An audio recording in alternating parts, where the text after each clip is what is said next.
So the last Friday of last month, Marco Rubio went to SOUTHCOM headquarters, which is in Florida.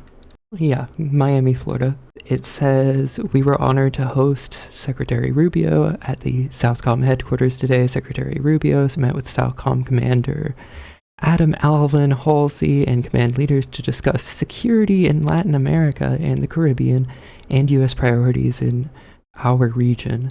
So, our region here, this is referring to USA territory around the Caribbean, around Florida. So this happened, and then like right afterwards, a lot of military ships that were like, from what I understand, they were like loosely gathered around Venezuela, like in the water, but then they more recently grouped them all up together and were like doing these flybys and stuff. This posturing is a lot.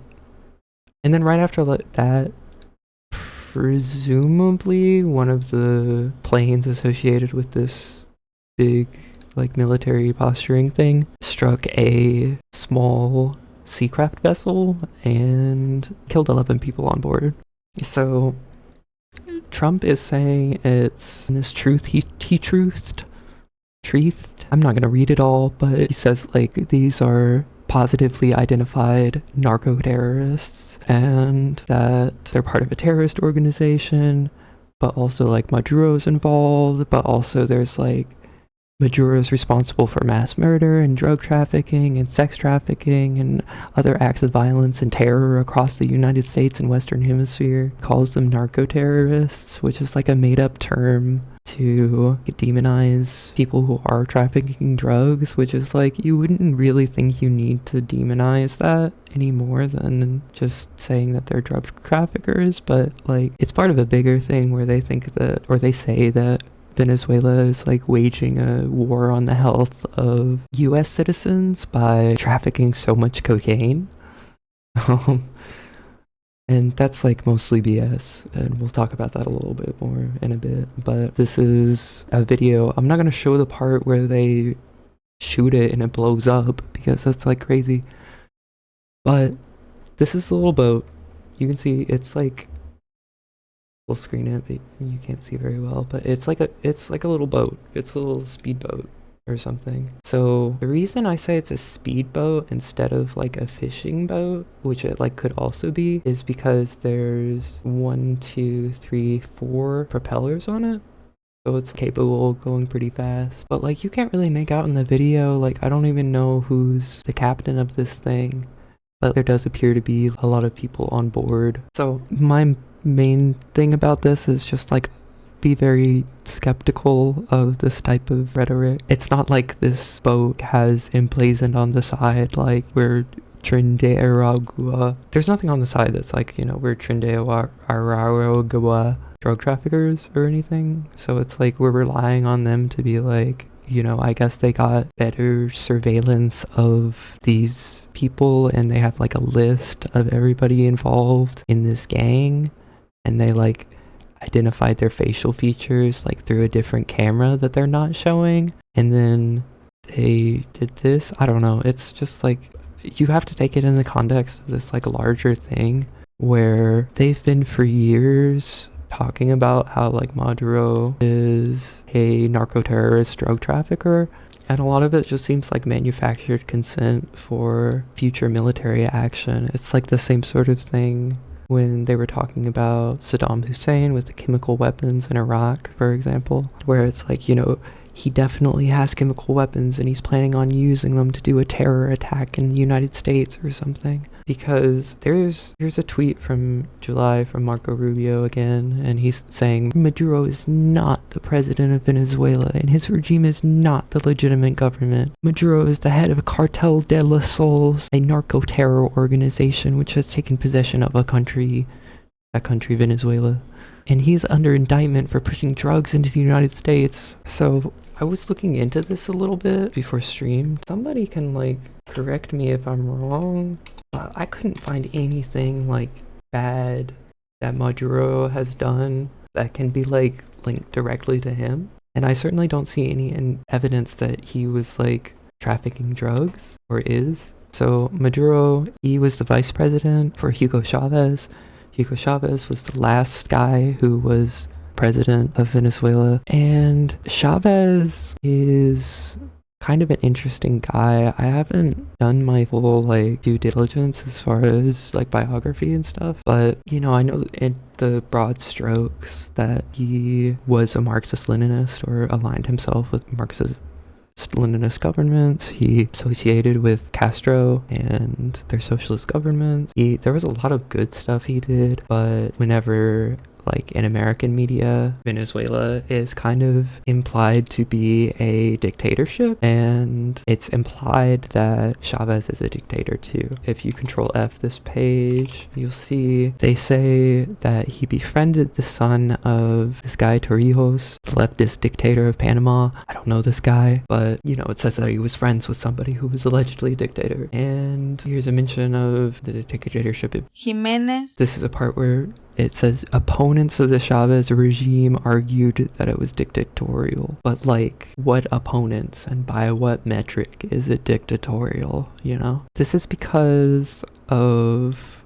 Here's a part where it mentions, there was great fear among Venezuelans who felt like they were tricked and that Chavez had dictatorial goals, right? But it's not saying and then they were proven right because he did dictator stuff. And at this part it says opponents, accuse him of turning a democracy into a dictatorship, which I think is just I'm assuming if it's a Marxist-Leninist government, then this is just a misunderstanding of the centralization of power, which is not an inherently oppressive and bad thing. But here it says, Chavez's early heroes were dictators like Alvarado, Torrijos, Jimenez. It says that, he liked these at an early age, but, where's the, and then he did stuff just like those guys. Here's just, you can look at it. Just, line go up. When he was in power, line go up. Ooh, murder rate go up too, though. But, I don't know the context. But yeah, line go up. That's the worst thing and the best thing you can say about him, probably. I don't know. I'm out of my depth. So Maduro, I was kind of surprised on Wikipedia. They just straight up say he's widely considered a dictator and his government is authoritarian because of the electoral fraud, serious human rights abuses, rampant corruption, and severe economic hardship. So this is saying he's a dictator leading an authoritarian government because line go down. That's one of the arguments. So let's just ignore that. I don't really think that's the same as these things. I haven't really looked into the electoral fraud a whole lot, but it seems like a lot of the accusations are coming from people who would find it really beneficial if people did think that there was electoral fraud happening. So it's I don't know, I take it with a grain of salt. Serious human rights abuse. I don't know about this. Let's look a little bit, because I was scrolling through this article trying to find something that directly accuses Maduro or his government of doing something bad. Anybody watches this and wants to set me straight on this, that would be awesome, but I couldn't really find anything bad. There was it said that while he was in power there was extrajudicial killings that the military was carrying out, which is bad, but I don't know how involved he was in that decision, because in a lot of countries the military wing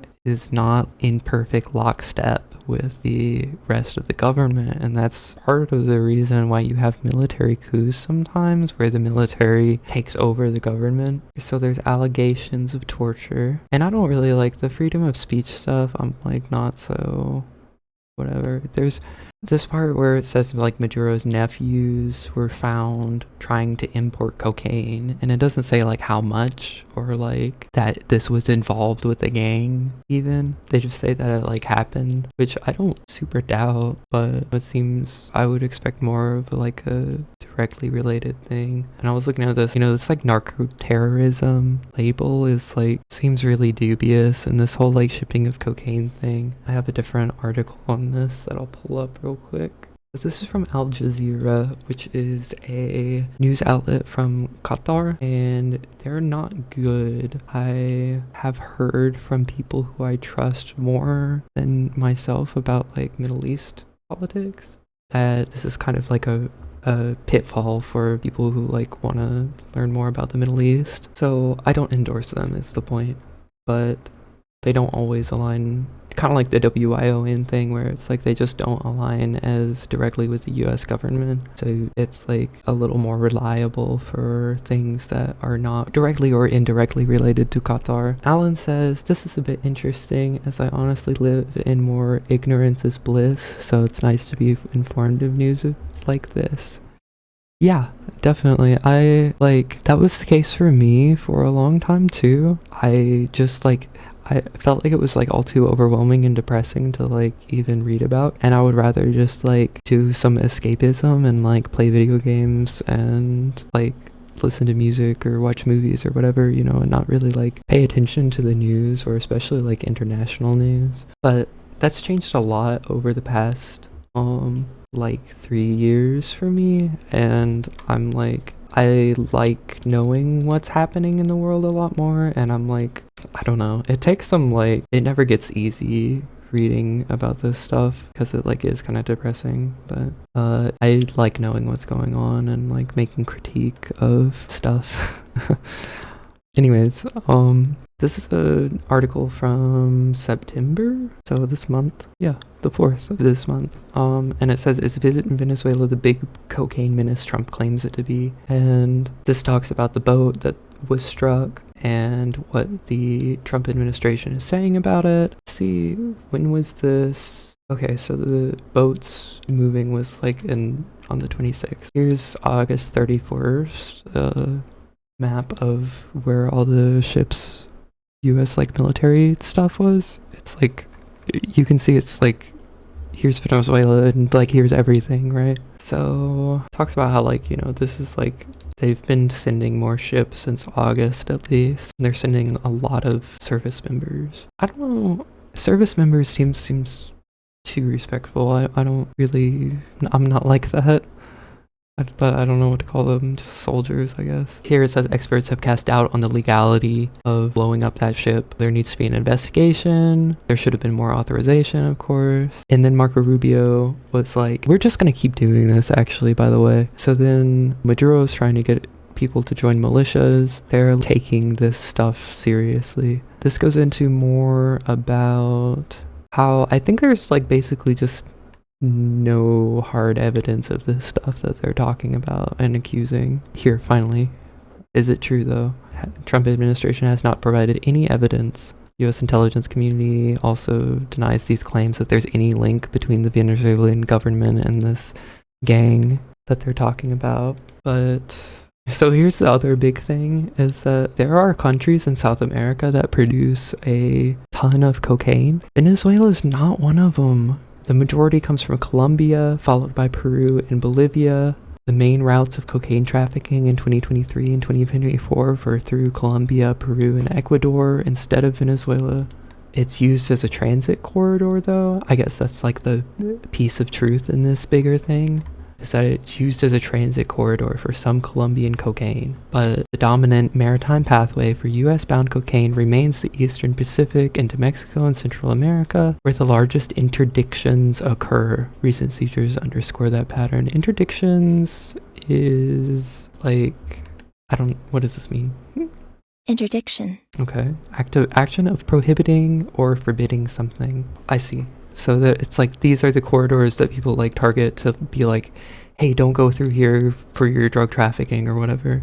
There was the DEA released a cocaine report in 2024, which identified Colombia as the primary source of cocaine at about 84%. So it is like, by and large, Colombia, not Venezuela. About 84% of cocaine seized in the US was found to be originating from Colombian coca. The report does not mention Venezuela. So it's like, the Drug Enforcement Administration. Venezuela isn't even on their radar, so why are we supposed to believe that they're doing narcoterrorism and by trafficking like a shit ton of cocaine to America? Like it just doesn't really make sense, and that's why it reminds me a lot of stuff with the Middle East about nukes and chemical weapons and stuff that ended up not being true at all and not having like anything behind it. So I just, that sucks. Venezuela's situation sucks because they said that they would just keep blowing up ships, and they did blow up another one. This is from yesterday.